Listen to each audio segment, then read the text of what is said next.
അങ്ങനെ അത് രാവിലെ അനുമോളും അക്ബറും തമ്മിൽ നല്ലൊരു അടിയുണ്ടായി. സോഫയിൽ ഇരിക്കുമ്പോഴാണ് ഈ സംഭവം നടന്നത്.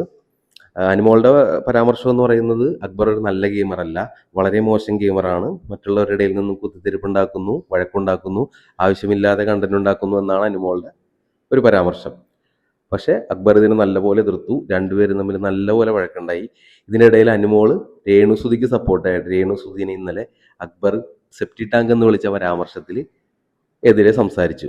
ഇതിനും അക്ബർ എടി പോടി എന്ന് വിളിച്ചാണ് അനുമോളെ സംസാരിച്ചത്. അനുമോൾക്ക് അതുകൊട്ടും ഇഷ്ടപ്പെട്ടില്ല. ഇത് കേട്ട നമ്മുടെ രേണുസുതിയും ഇതിൻ്റെ പാർട്ടായി അതിൻ്റെ ഇടയിലോട്ട് വന്നു. അങ്ങനെ രേണുസുതിയും അക്ബറും തമ്മിലും നല്ല രീതിക്കുള്ള ഒരു അടി ഉണ്ടായിട്ടുണ്ട്. ഇതൊക്കെ കേൾക്കുമ്പോൾ നമുക്ക് ചിരി വരുമല്ലേ, കാരണം ഇതിനു മുമ്പുള്ള ബിഗ് ബോസും ഇനി വരാൻ പോകുന്ന ബിഗ് ബോസും ഈ ബിഗ് ബോസിൽ തന്നെ വരാൻ പോകുന്ന എന്തൊക്കെ മോശം വേർഡ്സ് നമ്മൾ ഇതിനു മുമ്പ് കേട്ടിട്ടുണ്ടെന്ന് നമുക്കറിയാം. അതുകൊണ്ട് എടി പോടി എന്ന് വിളിച്ചതിനകത്തൊരു വലിയ സംഭവമായിട്ട് എനിക്ക് തോന്നുന്നില്ല. ഇനി വരാൻ പോകുന്നത് ചിലപ്പോൾ ഇതിനും വലുതായിരിക്കും കേൾക്കാൻ പോകുന്നത്. ഇതിന് വലിയ തെറികൾ നമ്മൾ ബിഗ് ബോസിൽ കേട്ടിട്ടുണ്ട്. അപ്പം അതുകൊണ്ട് അത് വലിയ സംഭവമല്ല. സെപ്റ്റി ടാങ്ക് വിളിച്ചതിനെക്കുറിച്ചും എനിക്ക് അഭിപ്രായമില്ല. അപ്പോൾ ഇന്ന് രാവിലെ തന്നെ അടി തുടങ്ങിയിട്ടുണ്ട്.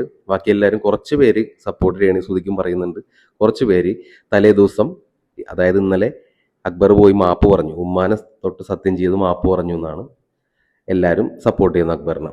അപ്പോൾ അതും ശരിയാണ്, അതവിടെ വിടേണ്ട കാര്യത്തിനാണ്. പിന്നെ ഒരു ഇഷ്യൂ ഉണ്ടാക്കി രേണുസുതി എന്ന് എനിക്ക് തോന്നുന്നുണ്ട്. പക്ഷേ രേണുസുതിക്കും അതിൻ്റേതായിട്ടുള്ള വിഷമം ഉണ്ടാവും.